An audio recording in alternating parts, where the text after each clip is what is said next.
Hi friends, welcome to try PSC. കഴിഞ്ഞ ദിവസം നമ്മൾ ഡേ 1 ടൈം ടേബിൾ ഇട്ടിട്ടുണ്ടായിരുന്നു. അതിൽ ഇംഗ്ലീഷ് 10 ഇഡിയംസ് പഠിക്കാനായിരുന്നു പറഞ്ഞിരുന്നത്. അതിൽ ഞാൻ പഠിച്ച ഇഡിയംസ് ഏതൊക്കെയാണെന്ന് നോക്കാം. Break the ice. Break the ice എന്ന് പറഞ്ഞാൽ സ്റ്റാർട്ട് എ കോൺവെർസേഷൻ എന്നാണ് അതിൻ്റെ അർത്ഥം. നമ്മൾക്കിടയിലുള്ള ഒരു ഐസ് അങ്ങ് ബ്രേക്ക് ചെയ്യുക. അപ്പോൾ നമ്മൾ എന്ത് ചെയ്യും? കോൺവെർസേഷൻ സ്റ്റാർട്ട് ചെയ്യും. അങ്ങനെ ഓർത്ത് വെക്കുക. ബ്രേക്ക് ദ ഐസ് എന്ന് വെച്ചാൽ start a conversation. Next second one, hit the nail on the head. Hit the nail on the head. Be exactly right. Hit the nail on the head എന്ന് വെച്ചാൽ എന്താണ്? Be exactly right എന്നാണ്. Be exactly right. നമ്മൾ തലയിൽ nail കൊണ്ട് hit ചെയ്യുക. അതെന്ന് പറഞ്ഞാൽ എന്താണ്? Be exactly right. Let the cat out of the bag. Third one എന്താണ്? Let the cat out of the bag. Reveal the secret എന്നാണ് അതിൻ്റെ മീനിങ്. ക്യാറ്റിനെ ബാഗിൽ നിന്ന് പുറത്തെടുക്കുക, അതായത് കള്ളം പുറത്തെടുക്കുക. കള്ളം പുറത്താവുക, അതാണ് ക്യാറ്റിനെ ബാഗിൽ നിന്ന് പുറത്തെടുക്കുക. Let the cat out of the bag എന്ന് വെച്ചാൽ എന്താണ്? റിവീൽ ദ സീക്രട്ട് എന്നാണ്. Fourth one, the ball is in your court. അത് എല്ലാവർക്കും ഏകദേശം മനസ്സിലാവുന്നത് തന്നെയാണ്. It's your turn to act എന്നാണ് അതിൻ്റെ meaning. It's your turn to act. Fifth one, burn the midnight oil. Burn the midnight oil എന്ന് വെച്ചാൽ എന്താണ്? Work late. രാത്രിയായിട്ട് നമ്മൾ എണ്ണ കത്തിച്ചുകൊണ്ടിരിക്കുക, അതായത് നമ്മൾ ലേറ്റായിട്ടും വർക്ക് ചെയ്തുകൊണ്ടിരിക്കുക. അതിനാണ് എന്ത് പറയുന്നത്? Burn the midnight oil. Sixth one, cost an arm and a leg.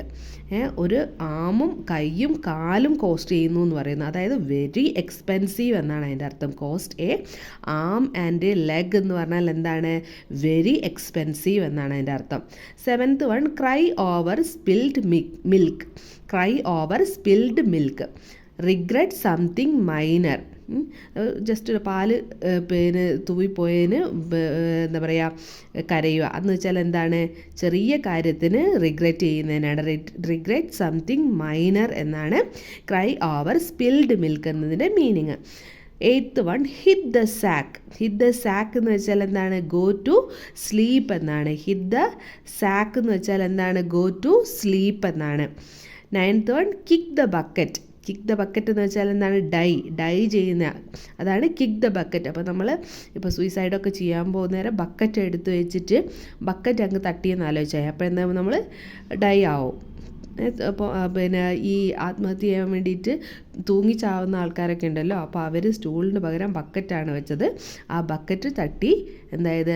Our die ആയി. അതായത് കിക്ക് ദ ബക്കറ്റ്, ഡൈ എന്നാണ് മീനിങ്.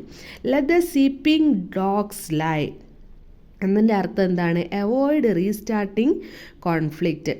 കിടന്നുറങ്ങുന്ന നായ്ക്കൾ അവിടെ തന്നെ കിടന്നുറങ്ങിക്കോട്ടെ എന്നുള്ളതിൽ. ലെറ്റ് സ്ലീപ്പിംഗ് ഡോഗ്സ് ലൈ എന്താണ്? പിന്നെയും ആ ഒരു കോൺഫ്ലിക്റ്റ് സ്റ്റാർട്ടാക്കണ്ട. ലെറ്റ് സ്ലീപ്പിംഗ് ഡോഗ്സ് ലൈ എന്ന് വെച്ചാൽ അവോയ്ഡ് റീസ്റ്റാർട്ടിങ് കോൺഫ്ലിക്റ്റ് എന്നാണ് മീനിങ്. അപ്പോൾ ഇത്രയും 10 ഇഡിയംസ് ആണ് നമ്മൾ ഈ ഒരു ഇതിൽ നോക്കിയത്. 10 ഇഡിയംസ് ആണ് പറഞ്ഞിരുന്നത്. നെക്സ്റ്റ് നമുക്ക് വിപരീത പദങ്ങൾ നോക്കാം. വിപരീത പദങ്ങൾ 10 പറഞ്ഞിട്ടുണ്ടായിരുന്നു. വിപരീത പദങ്ങൾ ഏതൊക്കെയാണ്?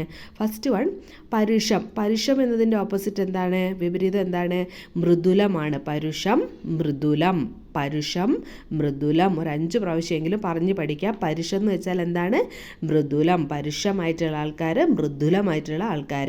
സെക്കൻഡ് വൺ എന്താണ്? പശ്ചിമം. പശ്ചിമത്തിൻ്റെ ഓപ്പോസിറ്റ് എല്ലാവർക്കും അറിയേണ്ടാവും. പൂർവം അഥവാ ദക്ഷിണം എന്നാണ്. പശ്ചിമം, പൂർവം അഥവാ ദക്ഷിണം. പുതുമയുടെ ഓപ്പോസിറ്റ് എന്താണ്? പുതിയതിന് നമ്മൾ എന്താ പറയുക? ഓപ്പോസിറ്റായിട്ട് പഴയത്. അപ്പോൾ പുതുമ, പഴമ. അപ്പം ഫോർത്ത് വൺ, പുരോഗതി. പുരോഗതിൻ്റെ എന്താണ്? അധോഗതി. പുരോഗതിയുടേത് അധോഗതി. പുരോഗതി, അധോഗതി.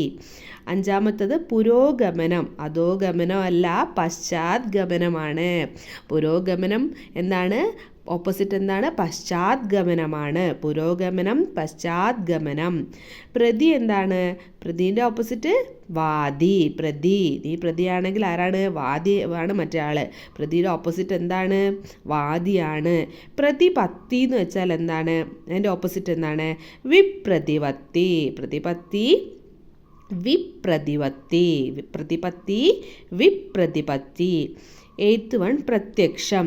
അതേ പഠിക്കുന്നതാണ് നമ്മൾ. പ്രത്യക്ഷം പരോക്ഷം, പ്രത്യക്ഷം പരോക്ഷം. പ്രത്യക്ഷത്തിലുണ്ട്, പരോക്ഷത്തിലില്ല. മന്ദം മന്ദം പതുക്കെ, അതിൻ്റെ ഓപ്പോസിറ്റ് എന്തായിട്ട് വരും? ശീഘ്രം അഥവാ ദ്രുതം. മന്ദം ശീഘ്രം അഥവാ ദ്രുതം. മന്ദം എന്താണ്? ശീഘ്രം അഥവാ ദ്രുതം.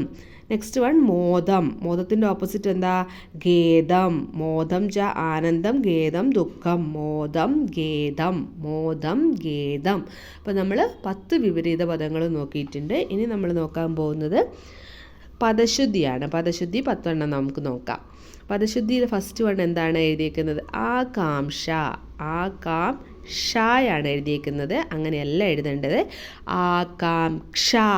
കാ വെച്ച് കായും ഷായും കൂടെ ചേർന്നിട്ടുള്ള ആകാംക്ഷയാണ്. അതാണ് ശരിയായിട്ടുള്ളത്. Second one അടിമത്വം. അടിമത്വമല്ല, അടിമത്തമാണ്. അടിമത്തം 2 താ വരുന്നുണ്ട്. അടിമത്വമല്ല, അടിമത്തമാണ്. തേർഡ് വൺ ആദരവ്. ആദരവ് അല്ല, ആദരമാണ്. ആദരവല്ല കൊടുക്കേണ്ടത്, ആദരമാണ് കൊടുക്കേണ്ടത്. അതാണ് ആദരം. ആദരം, ആദരമാണ് ശരി. നെക്സ്റ്റ് ഫോർത്ത് വൺ അനാച്ഛാദനം. അനാച്ഛാദനമല്ല, അനാച്ഛാദനം.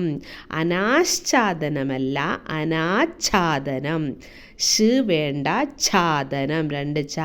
അനാച്ഛാദനം, അനാച്ഛാദനം.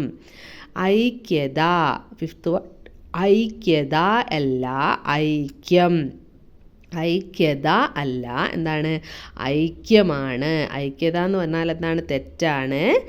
ഐക്യമാണ് ശരി. അതേപോലെ സിക്സ്ത് വൺ കവിത്രയങ്ങളല്ല, കവിത്രയമാണ്. കവിത്രയങ്ങൾ അല്ല, കവിത്രയമാണ്. കവിത്രയം, കവിത്രയം.